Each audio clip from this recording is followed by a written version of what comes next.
You're here, I'm here, because we care. Not just for today, but we care passionately for the future. We know that we only have the possibility of avoiding a looming climate catastrophe if people like us refuse to give up. The future of humanity is at stake. While you work to meet the challenge of climate change, I beg of you, don't forget nature.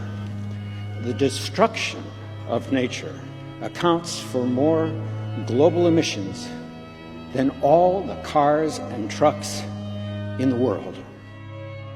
We can put solar panels on every house, we can turn every car into an electric vehicle, but as long as Sumatra burns, we will have failed.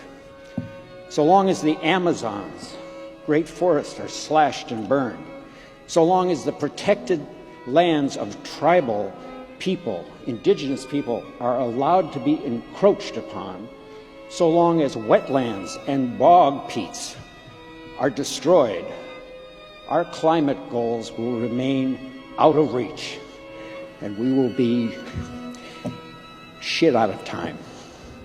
If we don't stop the destruction of our natural world, nothing else will matter. Why?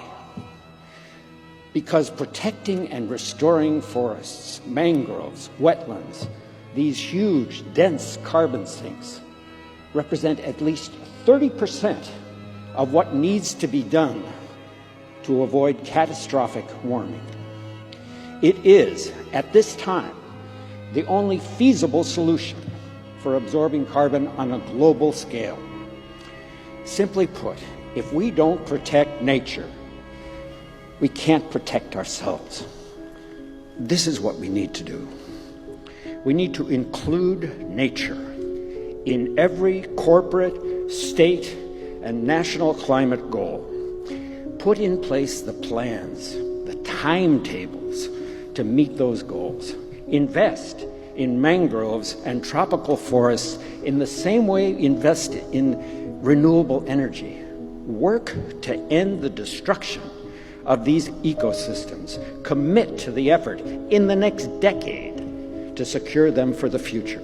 Pursue research in reforestation like we pursue research in carbon capture and storage.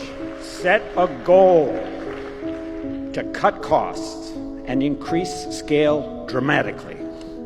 Empower indigenous communities to use their knowledge, their history, their imaginations, our science to save their heritage and their lands. Respect and ensure their rights. Stop, for God's sake, the denigration of science. Stop giving power to people who don't believe in science, or worse than that, pretend they don't believe in science for their own self-interest. They know who they are. We know who they are.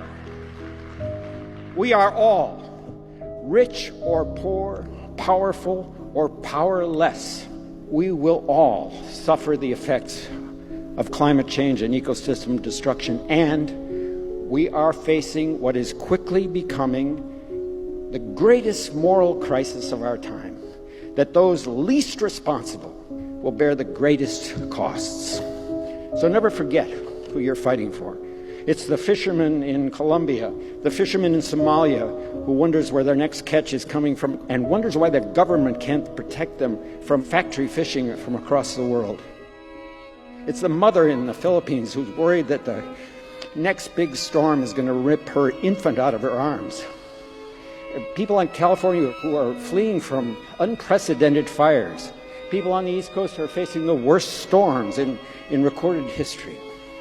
It's our own country, our own community, our own families. This is the core truth. If we are to survive on this planet, the only home any of us will ever know, for our climate, for our security, for our future, we need nature. Now, more than ever, nature doesn't need people. People need nature.